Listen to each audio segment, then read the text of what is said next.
Hidalgo. I was born in Cuba in 1969 in Havana, Cuba. Until I have 23 years old.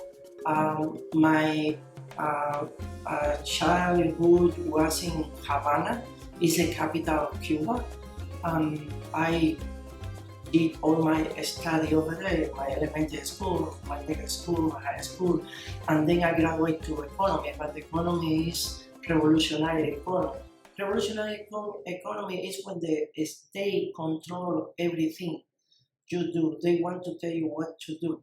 Right now it's different, but at my time in the 1970, 1980, the revolution have the complete power, and we are completely influenced for the Soviet Union. Right now, Russia.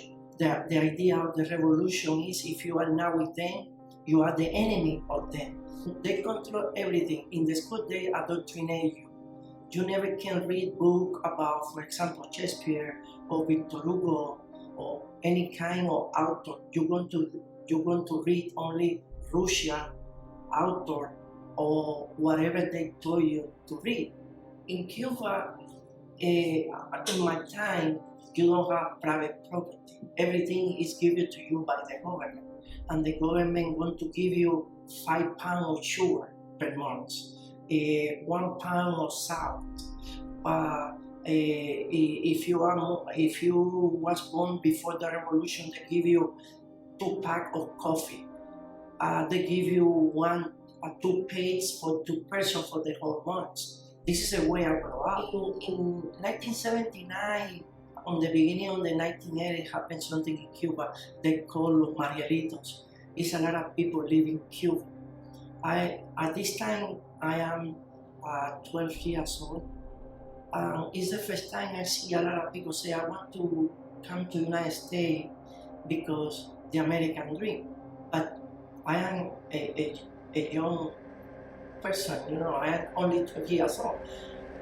In 1988, Cuba started to have a lot of economic problem because the Soviet Union broke out relationship with Cuba. And then the Castro regime started to open Cuba to the tourists. And then the tourists start coming to Cuba. And you start to see many things different when you talk to them. But you cannot talk to them freely, okay? Because if I see you, you can be in jail. Because, for example, in Cuba, Cuban people cannot have $1. In my time, right now, they can, but I told you before 1993, if you have $1, you can go to jail because they call tenencia ilegal de divisa. It's like it's illegal to you to have that money in your pocket.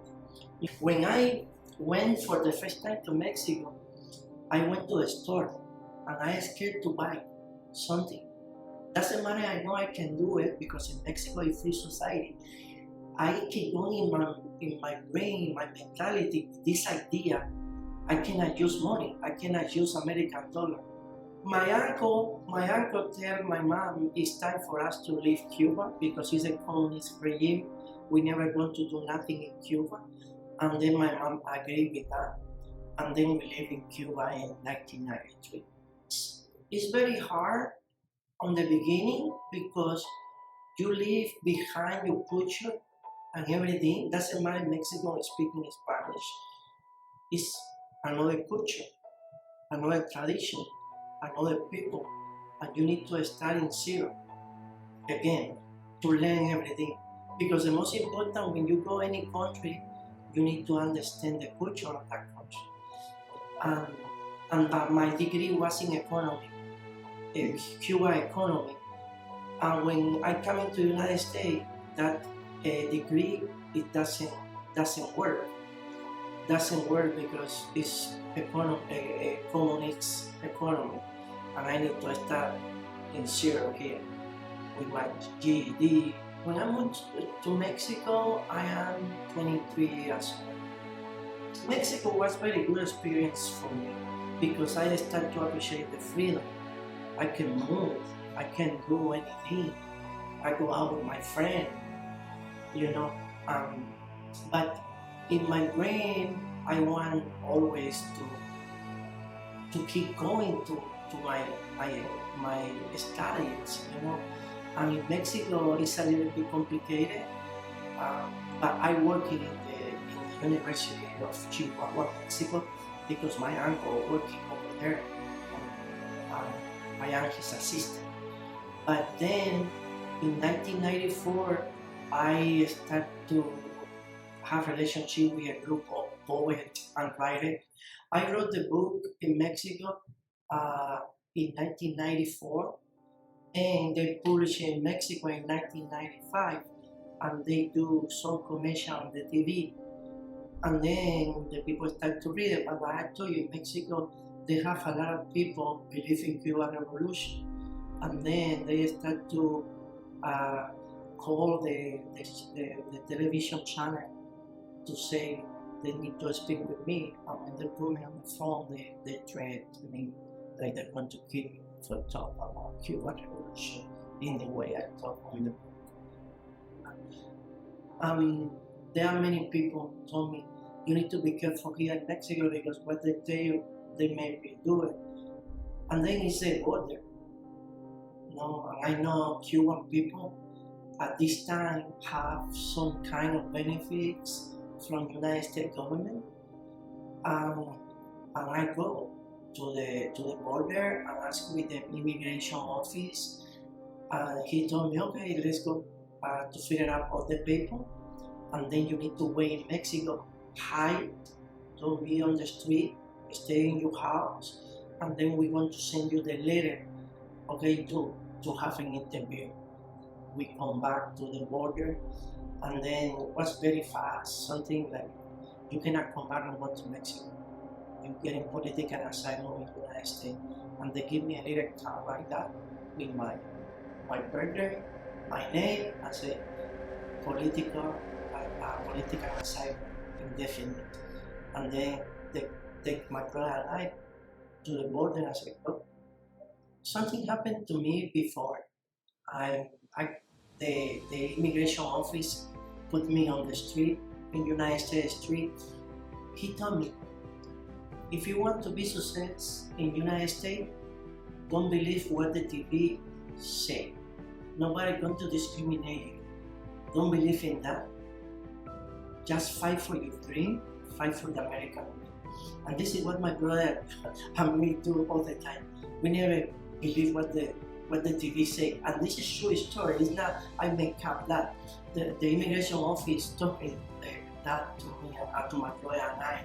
They say, here, if you fight, you want to get everything you want. And this is what my brother and I do when they leave us on the street, you know. And then we have a couple of friends in El Paso. They let us sleep for a couple of nights. And then the first Monday, we need to start to looking for a job. In 1 month, 2 months, that friend helped us to rent the house, a little apartment, you know, and then we start to live the American dream. And always in our brain is we need to start. What I did, I first taken the GED and then I started to learn English in college to start all the process to the education system. Take me very longer because when I moved to this area, I studied in Tarrant County College in 2001. And then I finished with my PhD in 2021. It took me like 20 years. It's a lot of time. So my first idea was to be psychology because when I started to work in the United States education system, I started in special education. Then I said, okay, then I need to get my bachelor degree in psychology. And then this is what I started to study, psychology. But I had a professor in UTA. He told me, no, you are good in your language. Taking your bachelor degree in your language because you are really good in your language. And I follow his instruction and I changed my bachelor, my major, the psychology to Spanish and literature, and my minor in psychology. And this is the reason I started to pursue the Hidalgo on my degree in Spanish and English. If you have your dream, you need to pursue your dream. You cannot give up. You need to keep going until you get it.